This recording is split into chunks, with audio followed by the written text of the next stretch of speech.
आप सुन रहे हैं हार्ट ब्रेक हॉरर और आज की कहानी मेरे दादाजी की है और मेरे दादाजी का नाम केशव है। तो कहानी को अब शुरू करते हैं। आज की कहानी 30 साल पुरानी है जो मेरे दादाजी के साथ घटी थी। उस समय गांव में बिजली बत्ती नहीं हुआ करती थी। उस समय गांव घर में लालटेन और डिबरी हुआ करती थी। अब कहानी को शुरू करते हैं। उस समय गर्मी का मौसम था। मैं, मेरे दादाजी और मेरी दादी, हम तीनों बाहर आंगन में सो रहे थे। मेरे दादाजी रोज शाम को दारू पीते थे और उस दिन भी वे दारू पिए हुए थे। अब हम सब सो रहे थे। अब रात के 1 बज रहा था। मेरे दादाजी को बहुत तेजी से प्यास लग रही थी। वह उठे और बैठ के सोचा, अभी अपनी पत्नी को कितना उठाऊंगा, चलो चलकर नल में ही पानी पी लेता हूं। वे नल की तरफ चल दिए। वे अब नल के पास पहुंचने वाले थे कि थोड़ा दूर से देखा तो कोई लड़की खड़ी थी। उसके बाल जमीन में घसीट रहे थे। उसके हाथ के नाखून बहुत बड़े बड़े थे। उसके पास जाने की हिम्मत नहीं हो रही थी। मेरे दादाजी ने दूर से ही कहा, कौन है? कोई जवाब नहीं आया।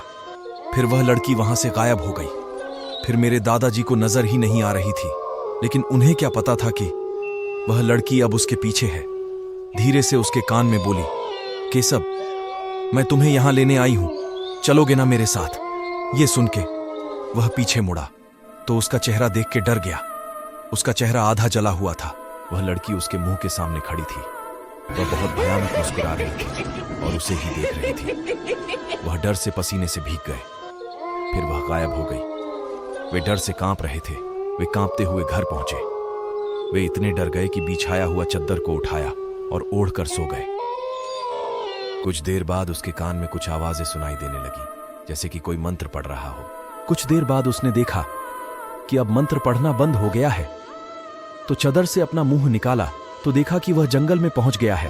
चारों तरफ सन्नाटा, कोई नजर नहीं आ रहा था। कुछ देर बाद उसने देखा कि एक पीपल के पेड़ के खोखले से बहुत से औरतें निकल रहे हैं और वह पीपल का पेड़ बहुत ही बड़ा और विशाल था।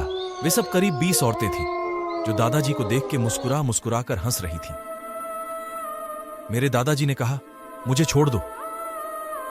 तो उनमें से एक ने कहा, हाँ, हम तुम्हें छोड़ देंगे, बस एक बार इस पेड़ की तुम पूजा कर लो, फिर हम तुम्हें छोड़ देंगे।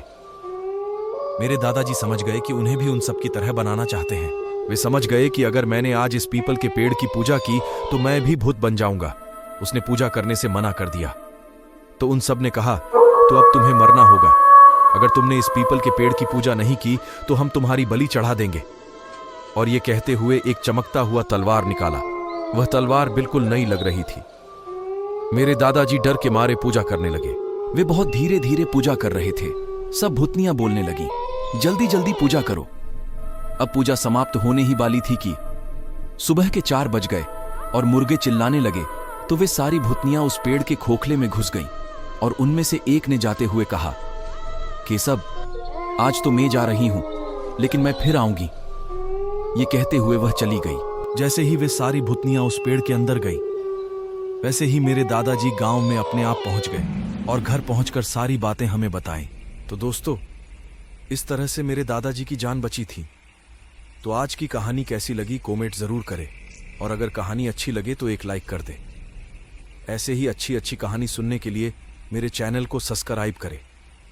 धन्यवाद। शुभ रात्रि।